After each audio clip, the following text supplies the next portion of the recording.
నమస్తే, welcome to Andhraprabha. నేను ప్రశాంత్. రాబోయే జిహెచ్ఎంసీ ఎలక్షన్స్ ఏ విధంగా ఉండబోతున్నాయి?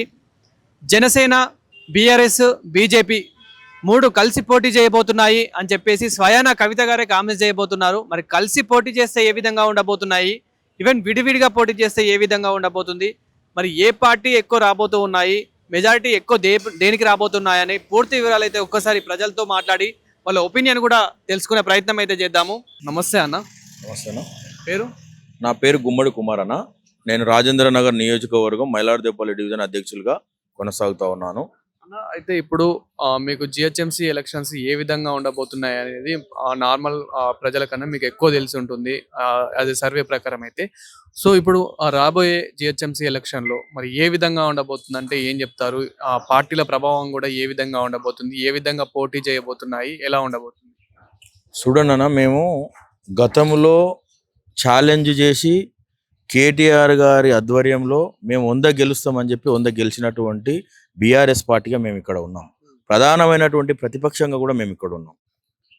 ఏదైతే గతంలో మేము జిహెచ్ఎంసీలో చేసినటువంటి అభివృద్ధి దృష్ట్యా ఈరోజు మేము విశ్వాసం ఉంది ప్రజల లోపల, మాకు కూడా ఒక విశ్వాసం ఉంది ప్రజల మీద. నిజంగా కూడా అభివృద్ధికే పట్టం కడతారని మేము ఆశిస్తూ ఉన్నాం. ఈరోజు గవర్నమెంట్ పరిస్థితి ఎట్లా ఉందంటే, కాంగ్రెస్ ప్రభుత్వంది వాళ్ళు 150 ఉన్నటువంటి వార్డులను 300 వార్డులో మారుస్తామని చెప్పిండ్రు. ఆ గెజిట్ రిలీజ్ చేసిండ్రు.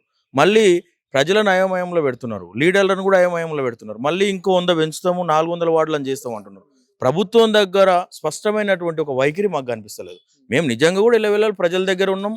మేము ప్రధాన ప్రతిపక్షంగా మేము ప్రజల సమస్యలలో ఉన్నాం. మేము గౌరవ మాజీ మంత్రివర్యులు మహేశ్వరం శాసనసభ్యురాలు సబితమ్మ గారి ఆశీర్వాదంతో ఏ నియోజకవర్గం లోపలైనా, రంగారెడ్డి జిల్లా లోపల ఏ నియోజకవర్గం కానీ మేము ఆమె దగ్గరికి సమస్యను తీసుకొస్తాం, ఆమె మాకు పరిష్కారం చేస్తుంది. మాకు యువ నాయకుడు కార్తిక్ రెడ్డి గారు ఉన్నారు ఇన్ఛార్జ్గా రాజేంద్ర నగర్కి. వారు కూడా ప్రతి సమస్య పట్ల మాకు ఎంతో సాధారణంగా మాకు ఇక్కడికి విచ్చేస్తే, వాళ్ళ ఇంటి దగ్గరికి విచ్చేస్తే ఆ సమస్య మీద అప్పుడే ఎంబడే కాల్ చేసి మాట్లాడి సమస్యలు తీరుస్తూ ఉన్నాం. మేము ఇక్కడ ముఖ్యంగా వినిపిస్తుంది ఏంటంటే కనుక జిహెచ్ఎంసీ ఎలక్షన్లో కూటమితో కలిసి పోటీ చేయబోతున్నారని చెప్పేసి వినిపిస్తుంది. అంటే ముఖ్యంగా జనసేన పార్టీతో కలిసి బీజేపీతో కలిసి పోటీ చేయబోతున్నారని చెప్పేసి స్వయాన కవిత గారే ఈ వ్యాఖ్యలు అయితే చేయడం జరిగింది. దీనిపైన మీరేమంటారన్న?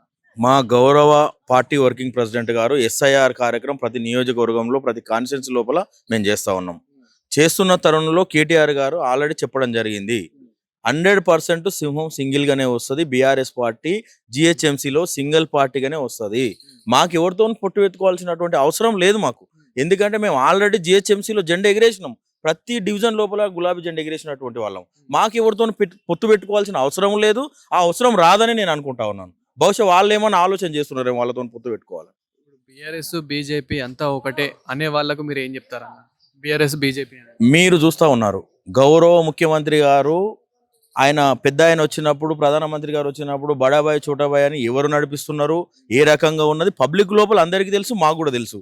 నిన్నటికి నిన్న ఆయన అభివృద్ధి పట్ల అని చెప్పి పోయి ఎవరెవరిని కలుస్తున్నాడు, ఏం చేస్తున్నాడు, ఏం ఒప్పందాలు చేసుకుంటున్నాడు అనేది కూడా తెలుసు.